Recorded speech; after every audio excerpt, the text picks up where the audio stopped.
Hello everyone.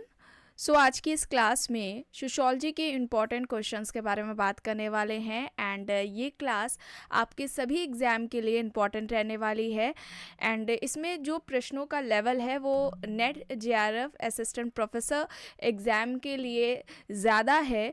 And शाम को daily class होती है, मंडे टू सैटरडे शाम को 5 बजे होती है। जितने भी आप में से लोग पीजीडी एग्ज़ाम की तैयारी कर रहे हैं या बिहार स्टेट एग्ज़ाम की तैयारी कर रहे हैं उस क्लास को ज्वाइन कर सकते हैं। क्लास स्टार्ट हो इससे पहले आप सभी इस वीडियो को ज़्यादा से ज़्यादा लोगों के साथ शेयर ज़रूर कर दीजिए। अगर आप नेट जेआरएफ पीजीटी जीआईसी या फिर असिस्टेंट प्रोफेसर एग्ज़ाम की तैयारी कर रहे हैं सोशियोलॉजी से, तो इस चैनल के साथ जुड़कर आप यहाँ से अपनी स्टडी को कंप्लीट कर सकते हैं। प्लेलिस्ट में उन सभी वीडियोस के फोल्डर्स मिल जाएंगे, आप वहाँ से उन वीडियोस को देख सकते हैं। ओके प्रश्न है, निम्न में से किसने सांस्कृतिक समाजशास्त्र पुस्तक लिखी? सांस्कृतिक समाजशास्त्र बुक किसकी है? कल्चरल सोशियोलॉजी किसकी है? Ginsburg, बोटोमोर, Spencer, Ghislaine and Ghislaine options दिए गए हैं। यहाँ पर राइट आंसर क्या होगा? सांस्कृतिक समाजशास्त्र कल्चरल सोशियोलॉजी किसकी है? तो right answer Ghislaine and Ghislaine है। ऑप्शन डी यहाँ पर राइट आंसर है, cultural sociology Ghislaine and Ghislaine की है। प्रश्न है, सत्ता को वैधानिक, परंपरागत तथा चमत्कारिक सत्ता से किसने वर्गीकृत किया है?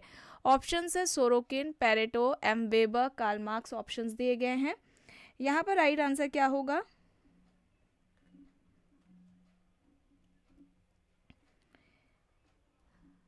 सत्ता को वैधानिक, परंपरागत और चमत्कारिक सत्ता में किसने वर्गीकृत किया है? किसने क्लासिफिकेशन किया है? Max weber. ऑप्शन सी यहाँ पर राइट होगा। मैक्स वेबर ने शक्ति सत्ता का जो सिद्धांत है या अवधारणा है वो वेबर ने दी हुई है। इसके अलावा इन्होंने सामाजिक क्रिया पर भी इन्होंने सिद्धांत दिया है, जिसमें कि 4 तरह की सामाजिक क्रियाओं की बात की। आप लोगों को कई बार बताया गया है कि मैक्स वेबर ने समाजशास्त्र का जो केंद्रीय विषय वस्तु है वो सामाजिक क्रिया को या फिर व्यक्ति को माना है, और इस सामाजिक क्रिया के अध्ययन के लिए इन्होंने यानी कि वेबर ने 2 पद्धतियों की बात भी की है। ये 2 पद्धति कौन कौन सी हैं? एक तो व्याख्यात्मक बोध या व्याख्यात्मक समझ, जिसे वस्टहन सुना होगा आपने, कहा जाता है। दूसरा जो मेथड है, दूसरी पद्धति है, वो है आइडियल टाइप यानी कि आदर्श प्रारूप। इन 2 पद्धतियों के जरिए सामाजिक क्रिया का अध्ययन किया जा सकता है, ऐसा वेबर का कहना था। ठीक है, तो यहाँ पर option C right answer Max Weber है। प्रश्न है, निम्न में से किसने प्रत्यक्ष संघर्ष और अप्रत्यक्ष संघर्ष की धारणाएं प्रस्तुत की है? Sorokin, Bogardus, Lipset and Bendix, MacIver and Page. प्रत्यक्ष संघर्ष एवं अप्रत्यक्ष संघर्ष की जो अवधारणाएं या धारणाएं हैं वो किसने दी हुई है? यहाँ पर राइट आंसर क्या होगा बताइए? राइट आंसर यहाँ पर क्या होगा? Sorokin, Bogardus, Lipset and Bendix, MacIver and Page options हैं।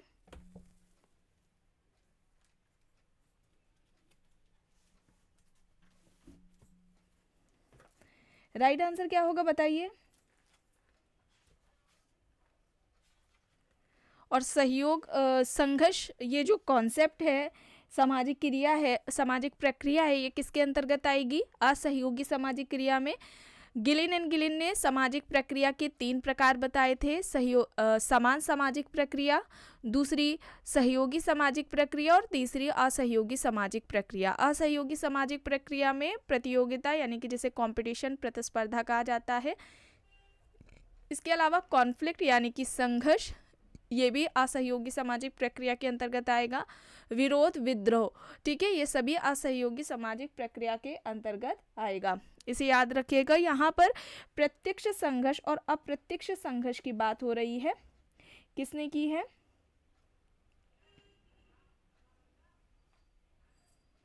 राइट आंसर क्या होगा यहाँ पर? MacIver and Page. MacIver and Page, option D यहाँ पर राइट आंसर होगा। ठीक है, और अगर बात की जाए एक प्रश्न इससे संबंधित पूछा जाता है कि प्रतिस्पर्धा को, कंपटीशन को शांतिपूर्ण संघर्ष किसने कहा है? प्रतिस्पर्धा यानी कि कंपटीशन, प्रतियोगिता को शांतिपूर्ण संघर्ष किसने कहा है? तो मैक्स वेबर ने कहा है। और मैक्स वेबर ने प्रतियोगिता के दो प्रकार भी बताए हैं, नियंत्रित प्रतियोगिता और अनियंत्रित प्रतियोगिता। ठीक है, नियंत्रित प्रतियोगिता और अनियंत्रित प्रतियोगिता, ये वेबर का कहना है, वेबर ने बताए हैं ये दो प्रकार। और वेबर ने प्रतिस्पर्धा या प्रतियोगिता को शांतिपूर्ण संघर्ष कहा है, ये भी याद रखिएगा। ठीक है, प्रश्न इस तरीके से पूछा जाता है जो आप लोगों को बताया गया है। चलिए आगे देखते हैं। दुर्खीम की कृतियों में निम्न में से कौन सा तुलनात्मक विधि अथवा अप्रत्यक्ष प्रयोग का सबसे अच्छा उदाहरण है? दुर्खीम की सारी बुक्स दी गई हैं, इनमें से कौन सी है जो तुलनात्मक विधि या अप्रत्यक्ष प्रयोग का सबसे अच्छा उदाहरण मानी जाती है?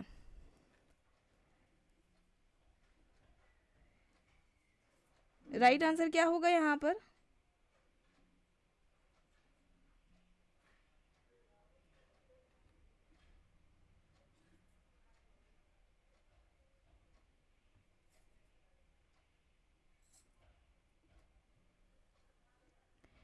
राइट आंसर होगा ऑप्शन बी, सुसाइड। ठीक है, ऑप्शन बी सुसाइड है, बी यहाँ पर राइट है।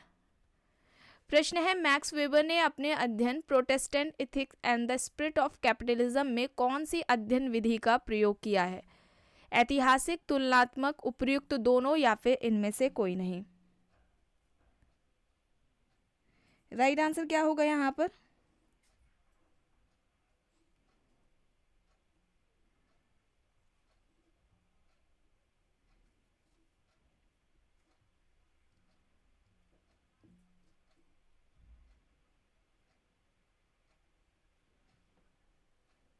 राइट आंसर यहाँ पर ऑप्शन सी, ऐतिहासिक और तुलनात्मक, ये दोनों पद्धतियों का प्रयोग किया है, सी यहाँ पर राइट होगा।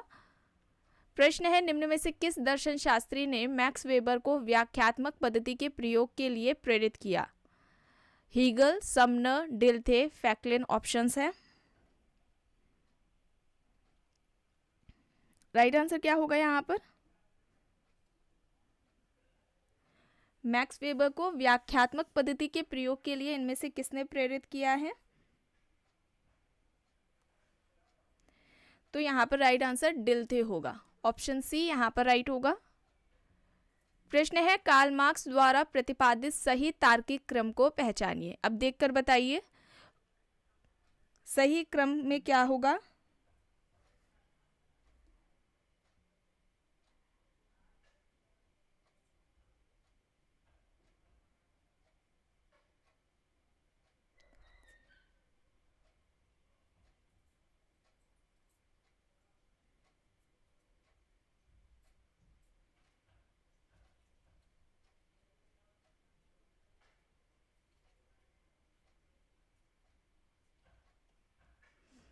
राइट आंसर क्या होगा? देखिए, अपने आप में वर्ग, यानी वर्ग अपने आप में, वर्ग अपने लिए, स्वयं में वर्ग, स्वयं के लिए वर्ग, फिर वर्ग संघर्ष, और फिर उसके बाद सामाजिक परिवर्तन आएगा। ऑप्शन बी यहाँ पर राइट होगा। एंड कल की क्लास में एक प्रश्न आपसे पूछा गया था, सांस्कृतिक प्रतिमान की अवधारणा किसकी है ना? तो उसमें लोगों ने जो आंसर दिया है, दो लोगों ने ही सिर्फ आंसर दिया है। एक का नाम है प्रेम कुमार और दूसरे का नाम है भरत सिंह। केवल इन दोनों ने ही आंसर दिया है। सांस्कृतिक प्रतिमान की अवधारणा रूथ बेनेडिक्ट की है। ठीक है, यहाँ पर प्रश्न देखिए क्या कह रहा है, व्यक्ति की श्रम शक्ति के उस मूल्य को मार्क्सवादी पद में क्या कहा जाता है जो नियोक्ता द्वारा उसे कार्य के लिए भुगतान किए गए मूल्य से बच जाता है? ऑप्शन है उपयोग मूल्य, अतिरिक्त मूल्य, विनिमय मूल्य और अवशेष मूल्य। यहाँ पर सही क्या होगा?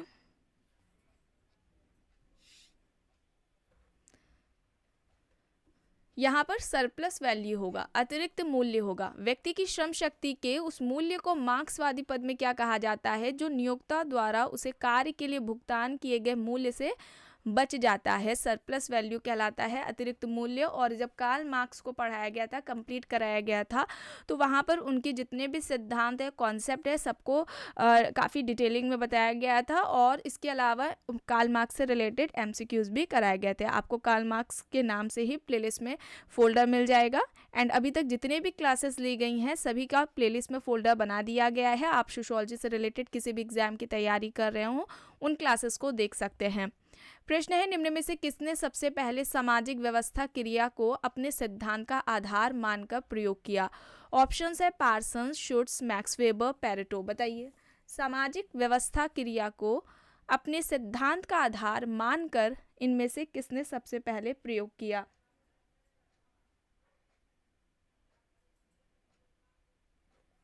राइट आंसर क्या होगा यहाँ पर?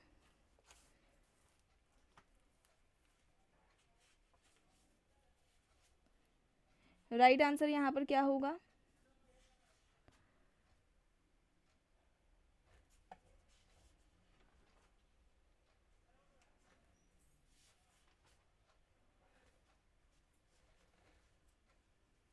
तो यहाँ पर मैक्स वेबर होगा। ठीक है, इन्होंने सामाजिक व्यवस्था अपने सिद्धांत में जो एक्शन है, ठीक है, एक्शन को अपने सिद्धांत का आधार माना था। जैसे कि आपको कई बार बताया गया है कि जो वेबर है, ठीक है, वेबर ने समाजशास्त्र की जो केंद्रीय विषय वस्तु है वो एक्शन को माना था, क्रिया को माना था। और इस क्रिया के अध्ययन के लिए उन्होंने दो पद्धतियों की भी बात की थी, आइडियल टाइप और वेस्टर्न। ठीक है, इसकी बात की थी। और साथ में ही इन्होंने क्रिया के 4 प्रकार भी बताए थे सामाजिक क्रिया के। एक तो बताया था तार्किक क्रिया, दूसरी मूल्यांकनात्मक क्रिया, तीसरी भावनात्मक क्रिया और चौथी परंपरागत क्रिया।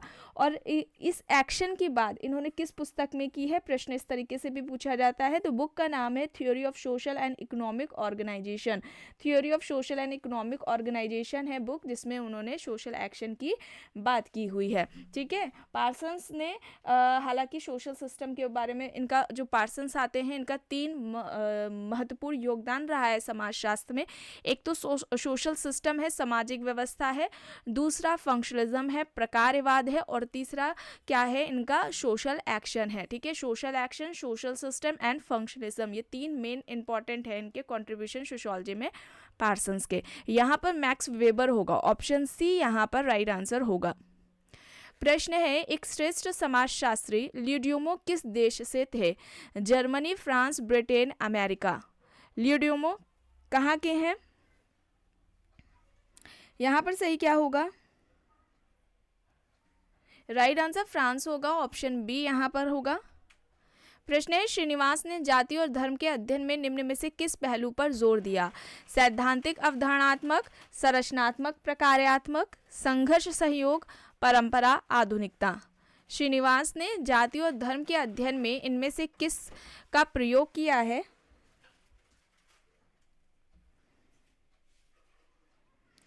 राइट आंसर यहाँ पर क्या होगा? स्ट्रक्चरल फंक्शनलिज्म, संरचनात्मक प्रकार्यात्मक होगा, बी यहाँ पर राइट आंसर होगा। प्रश्न है, निम्न में से किसने सामान्य रूप से भारतीय सामाजिक संरचनाओं एवं प्रक्रियाओं के अध्ययन में मार्क्सवादी विधियों को लागू किया है? ऑप्शंस हैं AR देसाई, SC दुबे, राधाकमल मुखर्जी, रणजीत गुहा। बताइए, यहाँ पर सही क्या होगा? निम्न में से किसने सामान्य रूप से भारतीय सामाजिक संरचनाओं एवं प्रक्रियाओं के अध्ययन में मार्क्सवादी विधियों को लागू किया है?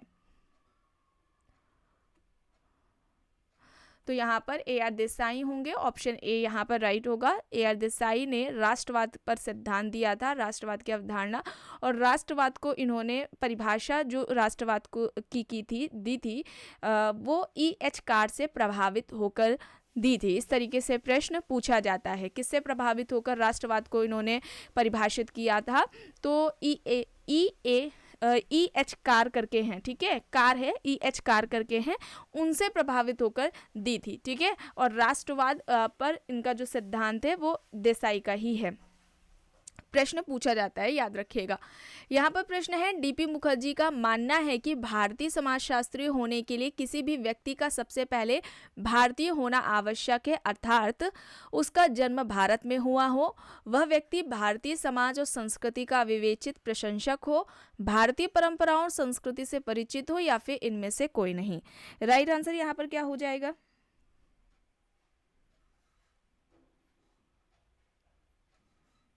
राइट आंसर यहाँ पर होगा भारतीय परंपराओं और संस्कृति से परिचित हो। ऑप्शन सी यहाँ पर राइट आंसर हो जाएगा। प्रश्न है, कॉल मैनहीम का आइडियोलॉजी एंड यूटोपिया किस उपागम का प्रतिनिधित्व करता है? प्रकारवादी उपागम, मार्क्सवादी उपागम, प्रकारवादी एवं मार्क्सवादी उपागम, या फिर वेबरवादी उपागम? आइडियोलॉजी एंड यूटोपिया कॉल मैनहीम की बुक है। प्रकारवादी या मार्क्सवादी उपागम होगा। ऑप्शन सी यहाँ पर राइट आंसर होगा। ठीक है, ऑप्शन सी यहाँ पर राइट होगा। प्रश्न है, किस कृति में यह तर्क प्रस्तुत किया गया है कि सभी प्रकार के ज्ञान सामाजिक रूप से निर्मित होते हैं और विशेष व्यवहारिक समस्याओं के प्रति उन्मुख होते हैं? बुक्स हैं the social construction of reality, phenomenology of the mind, studies in methodology, the phenomenology of the social word. इनमें से किस बुक में, किस कृति में यह वर्णन है, यह तर्क दिया गया है कि सभी प्रकार के ज्ञान सामाजिक रूप से निर्मित होते हैं और विशेष व्यवहारिक समस्याओं के प्रति वे उन्मुख होते हैं? तो बुक का नाम है the social construction of reality. आपको कमेंट बॉक्स में बताना है the social construction of reality ये बुक किसकी है। ये बुक आपको कई बार बताई गई है एंड सोशियोलॉजी की जो इंपॉर्टेंट बुक्स हैं उन पर क्लास पहले ली जा चुकी है। इसका भी प्लेलिस्ट में आपको फोल्डर मिल जाएगा एंड ये आपको कमेंट बॉक्स में बताना है। ठीक है, यहाँ पर लाइव चैट में आपको नहीं बताना है, आंसर देना है, कमेंट बॉक्स में देना है। ऑप्शन ए यहाँ पर राइट होगा। प्रश्न है, संरचनात्मक प्रकारवाद जाना जाता है क्रिया सिद्धांत के रूप में, व्यवस्था सिद्धांत के रूप में, संस्तरण सिद्धांत के रूप में, विनिमय सिद्धांत के रूप में? संरचनात्मक प्रकारवाद को जाना जाता है व्यवस्था सिद्धांत के रूप में। बी यहाँ पर राइट होगा। प्रश्न है, यह मान्यता है कि समाज के सदस्यों के मध्य संबंध नियमानुकूल संगठित होते हैं, किसकी तुलना मूलभूत मान्यता है? अंतरक्रियावाद की, अस्तित्ववाद की, प्रकारवाद की, या फिर कॉन्फ्लिक्ट थ्योरी की?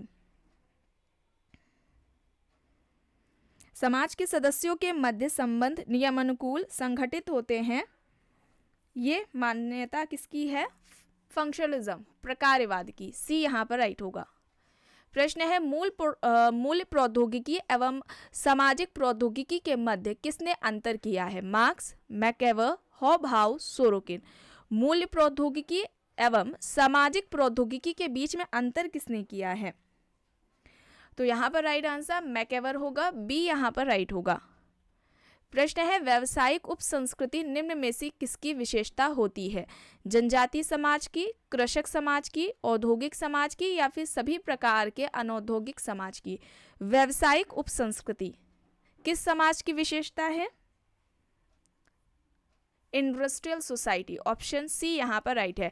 एंड जनजातीय समाज यानी कि ट्राइबल सोसाइटी और जो कृषक समाज है पीजन सोसाइटी, इन दोनों पर ही क्लासेस ली जा चुकी हैं। इन दोनों का अलग अलग आपको प्लेलिस्ट में फोल्डर मिल जाएगा। जिसने भी क्लासेस ना की हों इन्हें जरूर देख लीजिएगा।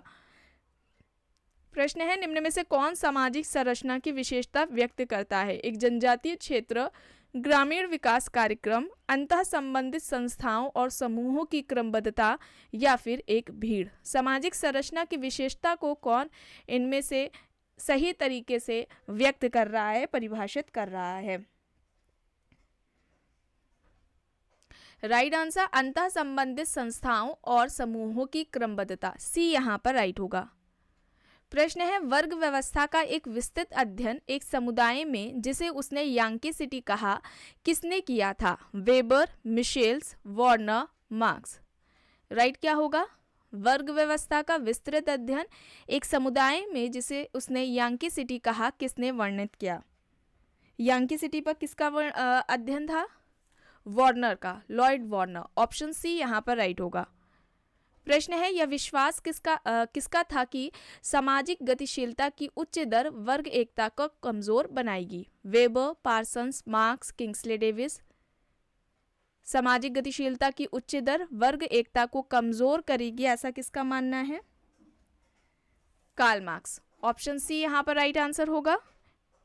प्रश्न है, यह तर्क किसने प्रस्तुत किया कि आधुनिक औद्योगिक समाज में अलग थलग एकाकी परिवार ही परिवार का समान स्वरूप है? Merton, Parsons, Marx, Perry. आधुनिक औद्योगिक समाज में अलग थलग एकाकी परिवार ही परिवार का समान स्वरूप है, ऐसा किसका मानना है? Merton, Parsons, Marx, Perry options है।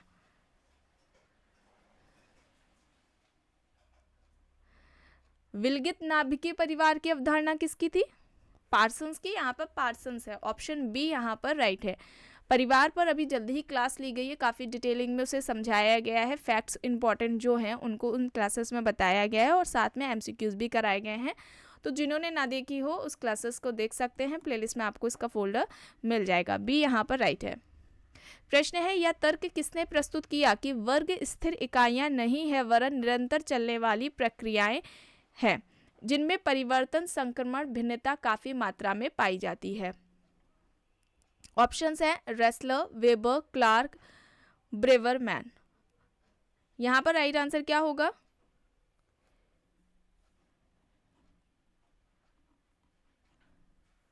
राइट आंसर यहां पर ऑप्शन डी होगा, ब्रेवरमैन। ऑप्शन डी यहां पर राइट है। प्रश्न है, परिवार का वर्गीकरण मातृस्थानी, पितृस्थानी एवं नवस्थानी के रूप में किसने किया है? ऑप्शंस हैं M N Srinivas, S C Dube, Goode, G S Ghurye. परिवार का यह जो वर्गीकरण है, क्लासिफिकेशन है, मातृस्थानी, पितृस्थानी और नवस्थानी में इनमें से किसने किया है? तो यहाँ पर राइट आंसर क्या होगा? श्यामा चरण दुबे। ऑप्शन बी यहाँ पर राइट है। और श्यामा चरण दुबे का कमार जनजाति पर अध्ययन रहा है, द कमार नाम से इनकी पुस्तक भी है। इसके अलावा शामीर पेट पर भी इन्होंने अध्ययन किया हुआ है श्यामा चरण दुबे ने। और जहाँ पर एक और रॉबर्ट रेडफील्ड दो तरह की परंपराएं देते हैं, दो तरह की परंपराओं की अवधारणाएं देते हैं या परंपराओं के दो प्रकार बताते हैं, लघु परंपरा और वृहद परंपरा। वहीं पर एस.सी. दुबे ने उनकी आलोचना में बहुल परंपरा की अवधारणा भी दी हुई है। ये भी याद रखिएगा, इस तरीके से प्रश्न पूछा जाता है। तो बी यहाँ पर राइट होगा। प्रश्न है, पूर्वानुमानित समाजीकरण की अवधारणा का प्रयोग किया गया है? Sorokin, Durkheim, Robert king Merton, SC. Dubey options है। पूर्वानुमानित समाजीकरण की अवधारणा किसकी है? राइट आंसर क्या होगा? एंड समाजीकरण यानी सोशलाइजेशन, इस टॉपिक को भी कंप्लीट कराया गया है। प्लेलिस्ट में आपको इसका भी फोल्डर मिल जाएगा। समाजीकरण है क्या? एक सीखने की प्रक्रिया होती है और ये व्यक्ति की जीवन प्रयत्न चलती रहती है। चूंकि जीवन प्रयत्न चलती रहती है तो इसमें गतिशीलता भी पाई जाती है, ये परिवर्तनशील भी है। महत्वपूर्ण अवस्था की बात की जाए समाजीकरण की तो बाल्यावस्था से किशोरावस्था मानी जाती है समाजीकरण की महत्वपूर्ण अवस्था। और यहाँ पर पूर्वानुमानित समाजीकरण से मतलब प्रत्याशित समाजीकरण है, यानी कि भविष्य में निभाई जाने वाली भूमिका की वर्तमान में की जाने वाली तैयारी को कहते हैं। ठीक है, ऑप्शन सी यहाँ पर राइट होगा, मर्टन का है ये कॉन्सेप्ट। प्रश्न है, किसने कहा है कि ग्रामीण क्षेत्रों में सामाजिक जीवन अन्य के सहयोग का विविध प्रारूप है? ग्रामीण क्षेत्रों में सामाजिक जीवन अन्य के सहयोग का विविध प्रारूप है। ऑप्शन है Radcliffe, B R Chauhan, D N Dhanagare, Linton option है। यहाँ पर राइट आंसर क्या होगा? ग्रामीण क्षेत्रों में सामाजिक जीवन अन्य के सहयोग का विविध प्रारूप है, यह कहना डी एन धनाग्रे का है। सी यहाँ पर राइट होगा। एंड रूरल सोसाइटी यानी कि ग्रामीण समाज, इस टॉपिक को भी कंप्लीट कराया जा चुका है। प्रश्न है, संस्कृति के एकीकरण के वर्णन में संस्कृति लय की अवधारणा को किसने प्रस्तुत किया? संस्कृति की एकीकरण के वर्णन में, ठीक है, संस्कृति लय की अवधारणा को किसने यूज किया है, प्रयुक्त किया है, प्रस्तुत किया है या दिया है? Morris Opler, Ralph Linton, Ruth Benedict, Malinowski options हैं। यहाँ पर राइट आंसर क्या होगा? राइट आंसर यहाँ पर क्या होगा? मोरिस ओपलर, ऑप्शन ए यहाँ पर राइट होगा। प्रश्न है, किसके अनुसार समाजशास्त्र एक विशुद्ध अथवा सैद्धांतिक विज्ञान है, व्यवहारिक विज्ञान नहीं है? Robert Bierstedt, MacIver and Page, Karl Marx, Morgan options हैं। किसके अनुसार समाजशास्त्र एक विशुद्ध अथवा सैद्धांतिक विज्ञान है, व्यवहारिक विज्ञान नहीं है? यह तर्क किसका है? रॉबर्ट बीरेस्टेट। रॉबर्ट बियरस्टेट की बुक का नाम क्या है? द सोशल ऑर्डर, जो एग्जाम्स में कई बार पूछी जाती है। द सोशल ऑर्डर किसकी है? रॉबर्ट बियरस्टेट की है, आपको ध्यान में रखना है।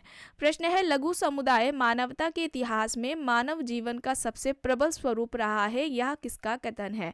T L. Smith, R. Redfield, A R. Desai, H C. Menger. बताइए, लघु समुदाय मानवता के इतिहास में मानव जीवन का सबसे प्रबल स्वरूप रहा है, ऐसा कहना किसका है? तो यहाँ पर राइट आंसर रॉबर्ट रेडफील्ड हो जाएगा, ऑप्शन बी यहाँ पर राइट होगा। और लघु समुदाय की जो अवधारणा है रॉबर्ट रेडफील्ड ने दी है। लघु समुदाय को व्यक्ति के जन्म से लेकर मृत्यु तक का प्रबंधन इन्होंने कहा है। इसके अलावा गांव को लघु समुदाय का उदाहरण भी इन्होंने माना है रॉबर्ट रेडफील्ड में। तो आज की क्लास में बस इतना ही। आई होप ये आपको पसंद आई होगी। अगर पसंद आई है तो प्लीज़ लाइक करिएगा, कमेंट करके ज़रूर बताइएगा। चैनल पर अगर आप नए हैं तो चैनल को भी ज़रूर सब्सक्राइब कर लीजिएगा एंड इस वीडियो को जितना हो सके ज़्यादा से ज़्यादा लोगों के साथ शेयर भी ज़रूर करिएगा। Thank you.